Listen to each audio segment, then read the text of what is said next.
दयालु पक्षी की कहानी। अगर आप लोग मेरे चैनल पर नए आए हैं तो मेरे चैनल को सब्सक्राइब करें, ज़्यादा से ज़्यादा शेयर करें और कमेंट करें।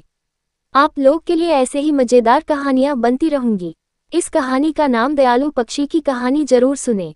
जंगल में एक खास पक्षी। बहुत समय पहले की बात है, एक हरे भरे जंगल में एक अद्भुत पक्षी रहता था।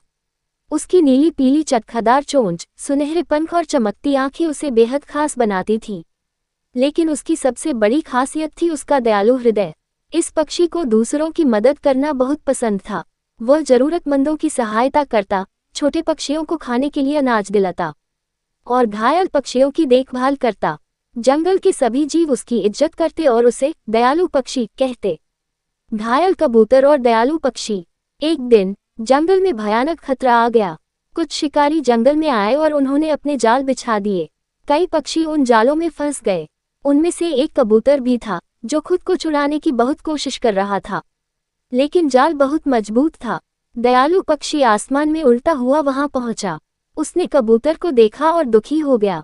डरो मत, मैं तुम्हारी मदद करूंगा, दयालु पक्षी बोला। उसने अपनी तेज चोंच से जाल को काटना शुरू किया। शिकारी पास ही थे, इसलिए यह बहुत खतरनाक काम था, लेकिन दयालु पक्षी बिना डरे अपनी पूरी ताकत से कोशिश करता रहा। कुछ ही देर में जाल कट गया और कबूतर आजाद हो गया। वह खुशी से उड़कर आकाश में चला गया। एक नया खतरा। कुछ दिनों बाद अचानक भयंकर तूफान आया। तेज हवाओं ने पेड़ों को हिलाकर रख दिया। बारिश इतनी तेज थी कि पक्षियों के घोंसले टूटने लगे। अब क्या होगा, दयालु पक्षी ने सोचा। उसका अपना घोंसला भी टूट गया और वह बारिश में भीगता हुआ ठंड से कांप रहा था। भूखा और परेशान, वह सहायता की तलाश में उड़ता रहा। उसे किसी पेड़ के नीचे कुछ पक्षी आराम करते दिखे। उसने मदद मांगी, लेकिन किसी ने उसकी ओर ध्यान नहीं दिया। अब दयालु पक्षी बहुत कमजोर हो चुका था। कबूतर की कृतज्ञता। अचानक उसे एक मजबूत पेड़ की शाखा पर कुछ कबूतर दिखे। उनमें से एक कबूतर ने उसे पहचान लिया। अरे, यही वह पक्षी है जिसने मेरी जान बचाई थी। कबूतर ने तुरंत अपने साथियों से कहा, हमें इसे शरण देनी चाहिए, ये बहुत अच्छा पक्षी है। सभी कबूतरों ने मिलकर उसे अपने बीच जगह दी, उसके लिए अनाज लाए और उसे गर्माहट दी। अब दयालु पक्षी सुरक्षित और आरामदायक महसूस कर रहा था। एक नया सबक। जब तूफान खत्म हुआ, दयालु पक्षी ने कबूतरों का धन्यवाद किया।